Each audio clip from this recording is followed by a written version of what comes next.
We all know that your president, Mr. William Ruto, has been beating up his mouth everywhere he goes, saying that this government is a government that will serve the people because it needs to serve the people in the correct way and in the right manner and in the right direction.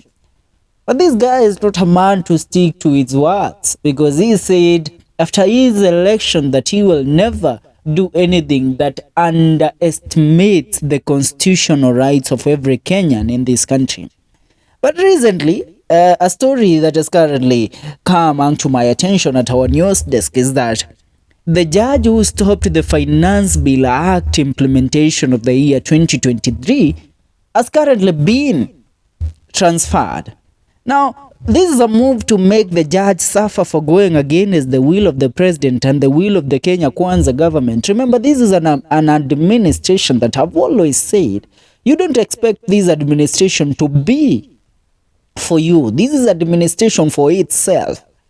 And recently I've done several videos telling you the truth about the administration of Kenya Kwanza, but since many have thought that I recently had gone mad or crazy, but listen to this story. 13 judges have been redeployed in transfers announced in a notice issued on Tuesday today, which is on 8th of August 2023. Among the judges transferred is Justice Mogore Dande, who issued orders stopping the implementation of the Finance Act year 2023. Justice Dande, who was heading the Constitutional Division at the Milimani Law Courts, has been transferred to the Malindi Law Courts. So this is one thing. The judge is being transferred to Malindi is so far away from the city to be even regarded or compared to what the judge was doing in Nairobi. Now this is a punishment that Ruto is giving this judge. Justice Chacha Mwita will now head the Constitutional Division as the presiding judge.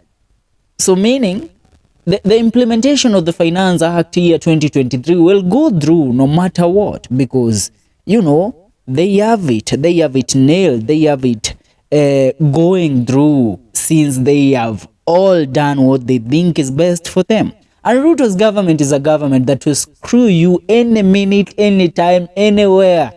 They are there for your head. They are not there to make you love him or to work for you or to make you feel happy for choosing him.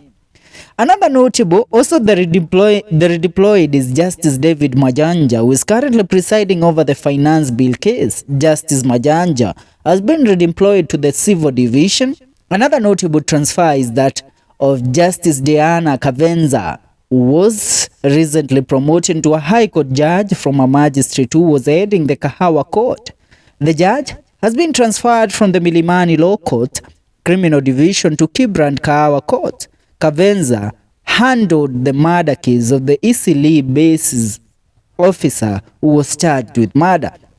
Now let me read a few comments from Kenyans who are reacting to this current deployment of the Ruto government. Alea says this is total unfair since he had a dissenting opinion. So now judges are not allowed to make impartial decisions without being penalized. Maajabu haya. Valentine Omino says, I will ensure that this kind of drama is continuous by voting for Ruto in the next election. Sitaboeka juu ya mtu. Tony Kamau says dictatorship is here. Loviranks Jones says ukoloni mamboleo. I know God, this is punishment, but let it be soft. Yeah, we all say that now you're being punished for your, you are going ahead to sing, oh, togo keratene, togadure